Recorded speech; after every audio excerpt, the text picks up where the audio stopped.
What is confined space, यानी कि confined space होता है क्या। साथ साथ हम ये भी देखेंगे कि टाइप्स ऑफ कन्फाइंड स्पेस, यानी कि कन्फाइंड स्पेस के कितने टाइप्स होते हैं। और साथ साथ में तीसरा पॉइंट में ये भी देखेंगे कि hazards and control measure in confined space, यानी कि कन्फाइंड स्पेस में कितने हजार्ड्स हो सकते हैं और उसके लिए हम लोग क्या कंट्रोल मेजर लेनी चाहिए। साथ साथ में हम भी देखेंगे प्री एंट्री रिक्वायरमेंट्स क्या होते हैं। अगर हमको कन्फाइंड स्पेस में काम करना होता है तो हमको उसके लिए क्या रिक्वायरमेंट्स होता है कि हम लोग जो भी हमारे बंदे जाएँ तो वो सेफली काम करने के लिए काम करके निकल जाए। PPs requirement for confined space, यानी कि पीपीज हम लोग कन्फाइंड स्पेस में जब काम करते हैं तो कौन कौन सा पीपीज का हम लोग इस्तेमाल करना पड़ता है।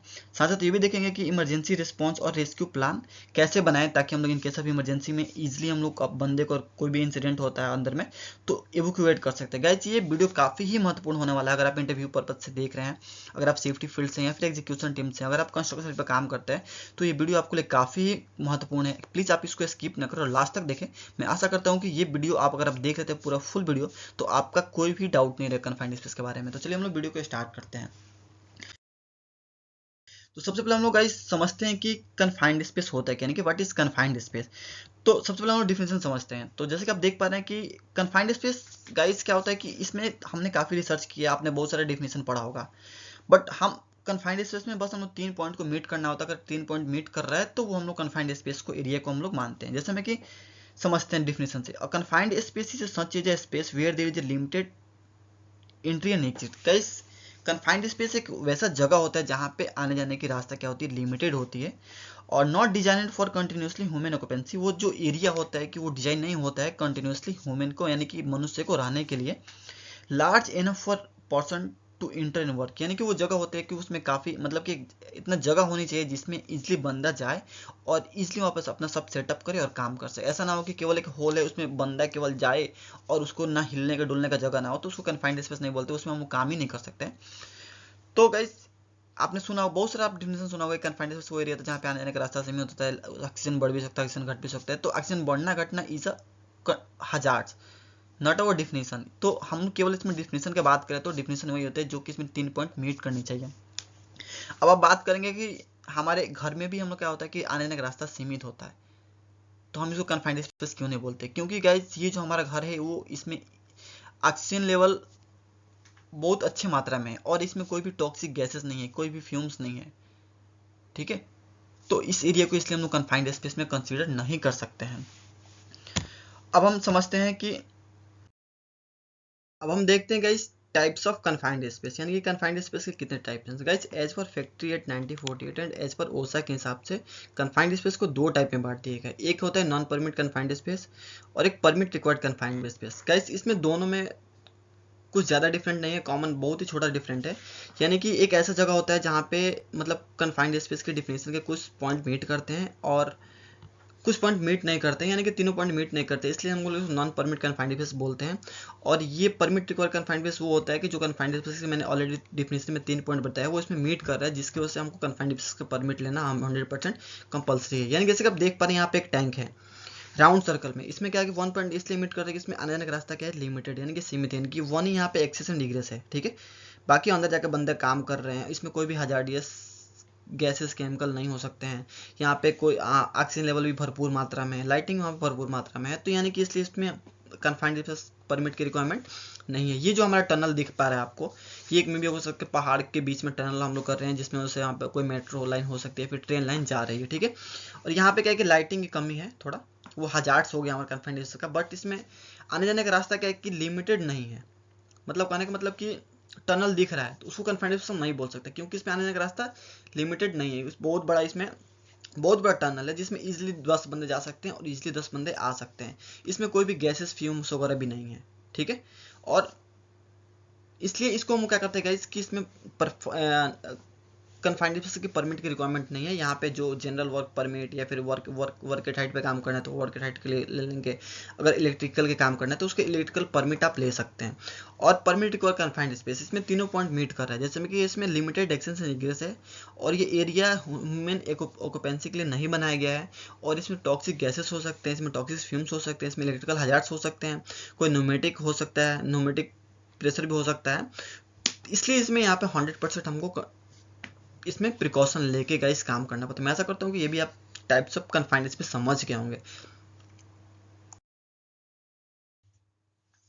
कन्फाइंड स्पेस में कितने हजार्ड्स होते हैं और उसके लिए हम लोग क्या क्या कंट्रोल में लेते हैं। तो जैसे कि आप देख पा रहे हैं यहाँ पे हमने 13 हजार्ड्स के बारे में यहाँ पे लिख रखा है। अब हम एक एक करके इसको समझते हैं। तो सबसे पहले क्या है गाइस कि हमारा इम्प्रॉपर एक्सेस इंडिकेशन, यानी कि जब हम कन्फाइंड स्पेस में काम करते हैं तो सबसे अपना इंटर करने से पहले हमको प्रॉपर एक्सेस एंड इग्रेस देना पड़ता है। उसके लिए हम क्या करना है कि ensure proper entry and exit point are available. तो उसके लिए हमारे पास क्या होना चाहिए, प्रॉपर एक्सेस एंड इग्रेस हमको इंश्योर करना है। यूज ट्राइपॉड लाइफलाइन या होस्ट फॉर वर्टिकल एंट्री। हम लोग वहाँ पे जहाँ पे कन्फाइंड स्पेस में एंट्री करेगा और वर्टिकल है तो वहाँ पे ट्राइपॉड वगैरह का यूज कर सकते हैं। Keep entry clear of obstruction, यानी कि वो जो हमारे पे रास्ता होता है वहाँ पे कोई भी ऐसा बाधा नहीं रखेंगे, वहाँ पे ऑयल वॉल या फिर कोई भी पत्थर तो नहीं रखेंगे। नहीं तो इन केस ऑफ इमरजेंसी में या फिर कोई बंदा आ जा रहा है, निकल रहा है या जा रहा है, तो उसके लिए क्या हो सकता है कि वो नुकसान पहुंचा सकता है। तो हमको एक्सेस को पूरा क्लियर रखना है।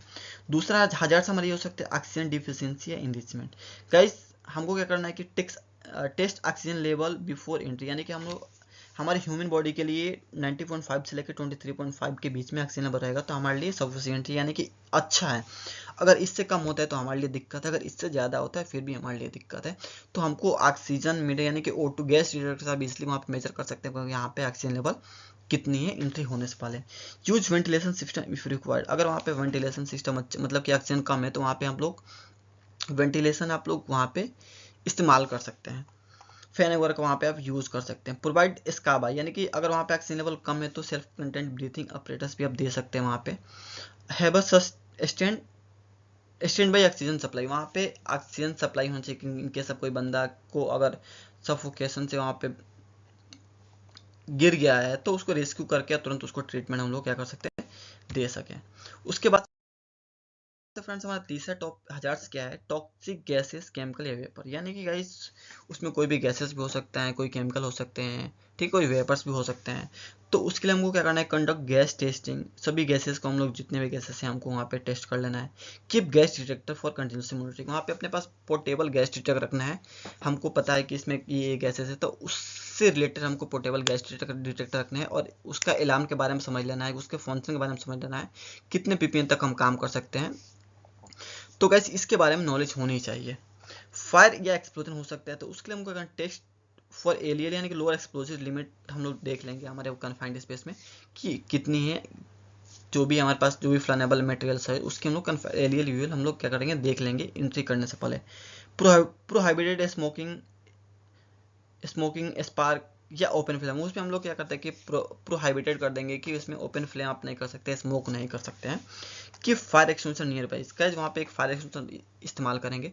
अब ये फायर एक्सटिंग्विशर कन्फाइंड में इस्तेमाल करना काफ़ी ही रिस्की है गाइस, क्योंकि COT या फिर आप DCPT आप फायर एक्सटिंग्विशर यूज़ करेंगे तो अगर ज़्यादा मात्रा में आप यूज़ कर देते तो वो भी हमारे लिए क्या होता है कि सफोकेशन करेगा और हमारी जान भी जा सकती है। तो कन्फाइंड जब भी आप फायर एक्सटिंग्विशर यूज़ करें तो काफ़ी 100% प्रिकॉशन के साथ यूज़ करें। अगर ज़्यादा मात्रा में आग लगा है तो वहाँ पे फायर एक्सटिंग्विशर यूज़ ना करें, तुरंत आप वहाँ से एवोक्यूएट करें और वहाँ पे बाहर जाकर फायर एक्सटिंग्विशर यूज़ करें ताकि हमारे साथ कोई भी इंसिडेंट ना हो। अंदर से रख के अगर ज़्यादा मात्रा में फायर लग गया तो उसमें अंदर रख के आप अगर आग बुझाएंगे तो मे भी फायर एक्सप्लोड भी हो सकता है, जिसको से आपकी जान जा सकती है, क्योंकि ऑलरेडी उसमें लिमिटेड एक्सेस एंड इग्रेस रहता है।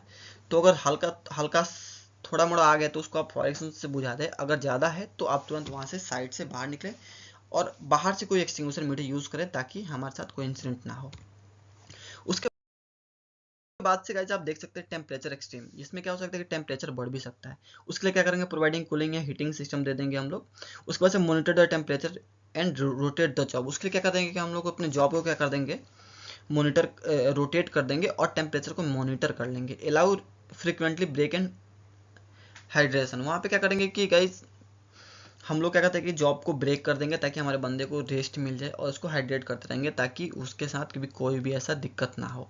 इलेक्ट्रिकल हजार्ड, उसके लिए हम क्या करेंगे गाइस, कोई भी हमको काम करना है तो हम लोग फॉलो लॉकआउट टेकआउट सिस्टम का इस्तेमाल करेंगे before start the work. Use insulated tools and rubber mat, हम लोग उसमें जो भी टूल्स वगैरह यूज़ करेंगे वो इंसुलेटेड होनी चाहिए। Ensure use of RCCB and proper grounding of equipment, guys हमारे जो भी सर्किट्स आ रहे हैं, जो भी हम लोग टूल्स एंड टेकल्स यूज़ कर रहे हैं वो RCCB से क्या होनी चाहिए, कनेक्टेड होनी चाहिए। वर्कर शुड भी कम्पिटेंट, हमारे पास जो भी बंदे काम करेंगे इलेक्ट्रिकल से रिलेटेड वो कम्पिटेंट पर्सन होनी चाहिए। अब 7वां नंबर हमारा हजार्ड्स क्या है, पुअर लाइटिंग। या गाइस हम लोग देख लेंगे यूज एक्सपोजर प्रूफ लाइटिंग, यानी कि 24 वोल्ट्स का उसमें बल्ब यूज करेंगे, एलईडी यूज करेंगे, ताकि वहाँ पे स्पार्क से और एक्सप्लोजन ना हो, उसकी वजह से किसी दूसरे में आग ना लगे। मेंटेन सफिशिएंट लाइटिंग, वहाँ पे अप्रोप्रिएट लास्ट टाइम, यानी कि 100 लक्स उसमें मिनिमम लाइटिंग होनी चाहिए, ताकि हम लोग इजिली वहाँ पे बंदे काम कर सकें। नॉइज एंड वाइब्रेशन 8वां में हजार्ड्स हो सकते हैं, तो use air protection, air muff या एयर प्लग, यहाँ पे आप वहाँ पे एयर प्लग या एयर मॉफ इस्तेमाल कर सकते हैं। Limited exposure to high noise environment, वहाँ पे लिमिटेड एक्सपोजर देंगे। Use vibration reducing gloves and tools, जो भी हम लोग यूज़ करेंगे वो वाइब्रेशन उसमें मतलब हैंड ग्लव्स यूज़ करेंगे और टूल्स यूज़ करेंगे, ताकि वो वाइब्रेट ना करे, ताकि उससे हमारे को प्रॉब्लम ना हो। इंश्योर नॉइज लेवल 85 डेसिबल, हम लोग वहाँ पे नॉइज लेवल इंश्योर करेंगे कि 85 डेसिबल से ज़्यादा नहीं होना चाहिए। अगर 85 डेसिबल से ज़्यादा है तो हमारे लिए क्या करेगा, नुकसान पहुँचा सकता है। अब आठवां हमारे पास 9वां पॉइंट सी है कि साइकोलॉजिकल हजार्ड्स, यानी कि स्ट्रेस या panic. Guys train worker to working in emergency procedure, यानी हमारे जो भी बंदे जाएंगे तो उसको हम लोग ट्रेन करेंगे, ताकि वो उसके साथ कोई भी स्ट्रेस ना हो। कोई अगर अचानक कोई फायर देखे तो घबराए नहीं, उसका कैसे उसको उसको उसके साथ ट्रीट करना है, कैसे फायर को बुझाना है, उसके बारे में जाने। अगर कोई गैस उसको दिख गया, यानी कि अलार्म बच गया, तो उसको कैसे बाहर निकलना है, ना कि वहाँ पे हबड़ा के वहीं पे गिर जाए। तो इसके बारे में हमको क्या बताना है, और वहाँ पे क्या कर ऐसा भी काम नहीं करना है जिसकी वजह से उसको काफ़ी स्ट्रेस आ रहा है, जैसे मैं उसको हम लोग डरा धमका के। उसके बाद से कैसे हम क्या करेंगे, provided good communication radio alarm, हम लोग वहाँ पे कम्युनिकेशन सिस्टम यूज़ करते हैं, या फिर रोप आप यूज़ कर सकते हैं, या फिर लाइट यूज़ कर सकते हैं, या फिर वॉकी टॉकी यूज़ कर सकते हैं। वो डिपेंड करता है कि आप कैसे वहाँ पे बंदे को ट्रेन करते हैं। तो ये हम लोग पास गुड कम्युनिकेशन होनी चाहिए। Allow required break to reduce stress, हम लोग अपने बंदे को क्या करेंगे, ब्रेक देंगे, ताकि हमारे बंदे को स्ट्रेस ना हो, जिसकी वजह से कोई वहाँ पे अंदर में इंसिडेंट ना हो। पैराफोरिक मटेरियल सेल्फ इग्नाइट सब्सटेंस, यानी कि पैराफोरिक मेटल हो सकता है। पैराफोरिक मेटल्स वो होता है जो कि उसको हीट की जरूरत नहीं पड़ती है, जैसे ऑक्सीजन के संपर्क में आता है तो वो क्या करता है कि उसमें आग लग जाती है। तो वैसे भी चीज़ हमारे कन्फाइनेशन में हो सकते हैं, तो उसके लिए क्या करेंगे, स्टोर इन इनर इन्वायरमेंट, वो उसमें जैसे में कि हम लोग हमारे पास जो भी पैराफोरिक मेटल है उसको स्टोर करेंगे जहाँ पे इनर एटमोसफेयर हो। एवॉइड एयर एक्सपोजर, वहाँ पे एयर का एक्सपोजर से हम क्या करेंगे, अवॉइड करेंगे। यूज नॉन स्पार्किंग टूल्स, हमारे पास जो भी स्पार्किंग टूल्स वगैरह जो भी हम लोग टूल्स वगैरह यूज़ करेंगे वो नॉन स्पार्किंग होनी चाहिए, ताकि उसमें स्टैटिक चार्ज ना है, जिसकी वजह से आग लग सकता है। उसके बाद हमारे पास 11 नंबर क्या है कि शार्प एज। क्या हम कन्फाइंड सिस्टम से काम करते हैं तो बहुत सारे से नुकीले जगह हो सकते हैं, जिसके लिए हमारे लिए क्या हो सकता है, नुकसान पहुंच सकता है। तो उसमें हम लोग wear cut resistance gloves use कर सकते हैं। Cover sharp edge with guard, वहाँ पे जो भी शार्प एज उसको कवर कर देंगे। Mark hazardous area with the warning sign, और जहाँ पे अगर कवर करने लगनी है तो वहाँ पे बैरिकेड करके मार्क कर देंगे कि ये हमारा जो एरिया है वो हजार्डियस है। ये आप कर सकते हैं। 12 नंबर क्या है कि रेसिड्यूल एनर्जी, स्टोर एनर्जी।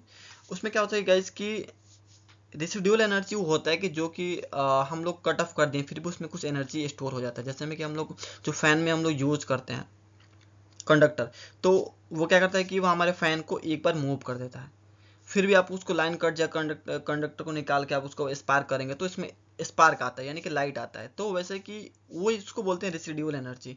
वैसे सेम टू सेम अगर हम लोग किसी पैनल चार्ज किए उसको कट ऑफ कर दिए फिर भी उसमें कुछ करंट रहता है, उसको डिस्चार्ज करने के लिए हम लोग ग्राउटिंग करते हैं, ताकि वहाँ पे जो रेसिड्यूल एनर्जी ना रहे। तो गैस ये भी हमको देख लेना है। या फिर हम लोग गैसेस लाइन में काम कर रहे हैं, पाइपलाइन में हम काम कर रहे हैं, तो हमने वहाँ पे लॉकआउट टैगआउट लगा दिया फिर भी उसमें कुछ स्टीम वगैरह गैसेस हो सकते हैं, तो हमको उसको भी क्या करना है कि इंश्योर करना है, ताकि उसमें रेसिडुअल कोई उसमें गैसेस या फिर कुछ ना रहे, जिसकी वजह से हमारे साथ कोई इंसिडेंट ना हो। तो डिस्चार्ज स्टोर प्रेशर इलेक्ट्रिकल या मैकेनिकल एनर्जी बिफोर एंट्री, यानी कि हम लोग तीनों हमारे जो भी हजार्ड से उसको हम क्या करेंगे, हम लोग एक बार इंश्योर कर लेंगे। Use grinding device to neutralize the static energy, मैंने आपको पहले बताया है। तो गाइस ये रहा अपना पूरे हजार्ड्स के बारे में। हम लोग चौथा पॉइंट ये बात करेंगे कि प्री एंट्री रिक्वायरमेंट्स क्या है। अगर हमको कन्फाइंड स्पेस में एंट्री करना है तो उसके लिए क्या क्या रिक्वायरमेंट्स होती है। तो गाइस सबसे पहले अपना क्या होता है कि only trained person is allowed to work in confined space, यानी कि कोई भी केवल कॉम्पिटेंट पर्सन ही होंगे जो कि ऑथराइज होंगे, उनके पास गेट पास बनता है, ट्रेनिंग होता है, वही बंदे केवल कन्फाइंड स्पेस में जा सकते हैं। PW risk assessment and JSA, उसके लिए परमिट रिक्रूटमेंट JSA होना कंपलसरी होता है। Stand by person attendant and communication, वहाँ पे कम्युनिकेशन सिस्टम अच्छी होनी चाहिए और वहाँ पे अटेंडेंट होनी चाहिए ताकि जो भी बंदे जाएँ तो उसका पूरा वो ध्यान रख सकते हैं। Entry exit register documentation, entry exit register भी हम लोग मेंटेन करेंगे ताकि कौन बंदे जा रहे हैं, कितने बजे जा रहे हैं, उसका ID नंबर क्या है, उसका इमरजेंसी कॉन्टैक्ट नंबर क्या है, उसमें काफ़ी मेंशन रहता है। और गैस टेस्टिंग, वहाँ पे गैस टेस्टिंग के लिए वहाँ पे भी एक सीट बनाएंगे ताकि अभी हम लोग समय समय पर मॉनिटर करके उसमें नोट करेंगे कि अभी 1 घंटा पहले इतना गैस लेवल था, ये गैस था, वो गैस था, यानी कि एक चार्ट बना लेंगे। वेंटिलेशन है एटमॉस्फेरिक मॉनिटर, वहाँ पे जो भी हम लोग को वेंटिलेशन क्या है, वहाँ पे एटमॉस्फेरिक मतलब मैंने बताया कि एक रजिस्टर बना लेंगे जिसमें सारे गैस को मेंशन कर देंगे, उसमें टाइम डाल देंगे। हर एक आपको 30 मिनट से लेकर 45 मिनट के बीच में आपको वहाँ पे टेस्ट करनी चाहिए। आइसोलेशन एंड लॉकआउट टेकआउट, वहाँ पे हम लोग जो भी हम लोग को एनर्जी जा रहा है उसको सबको आइसोलेट कर देंगे ताकि वहाँ पे इंश्योर कर लेंगे ताकि वहाँ उसमें साथ कोई भी इंसिडेंट ना हो। अब हम देखते हैं कि पांचवा हमारा PP requirement for confined space. अगर कन्फाइंड स्पेस में गाइस आपको काम करना है तो फुल बॉडी हार्डनेस और लाइफलाइन जरूर पहने। तो अगर आपको ट्राइपॉड से जाना है तो स्कावा सेल्फ कंटेंट ब्रीथिंग एपरेटर्स आप यूज़ कर सकते हैं अगर वहाँ पे ऑक्सीजन लेवल कम है तो, या फिर कोई गैस हो सकता है या फिर कोई केमिकल्स हो सकते हैं तो वहाँ पर आप इसका इस्तेमाल कर सकते हैं। फायर रेजिस्टेंस क्लॉथिंग, अगर वहाँ पे एक्सट्रीम टेम्परेचर है या फिर आपको लग सकता है कि उसमें गैसेस हो सकती हैं, फिर कोई एक्सप्लोजन मतलब कि ऐसा कोई फ्लनेबल गैसेस है तो वहाँ पे आप लोग फायर रेजिस्टेंस क्लॉथिंग भी पहन सकते हैं। Safety helmet gloves and boots, ये तो कंपलसरी, आप कहीं भी जाएंगे तो आपको पहनना पड़ेगा। जॉब स्पेसिफिक PP, जैसे आप वेल्डिंग काम कर रहे हैं, गैस कटिंग काम कर रहे हैं तो उसके हिसाब से जॉब स्पेसिफिक PP सब क्या करेंगे आपको पहनना कंपलसरी है। छठा अपना पॉइंट है लास्ट है हमारा emergency response and rescue plan कैसे बनाए।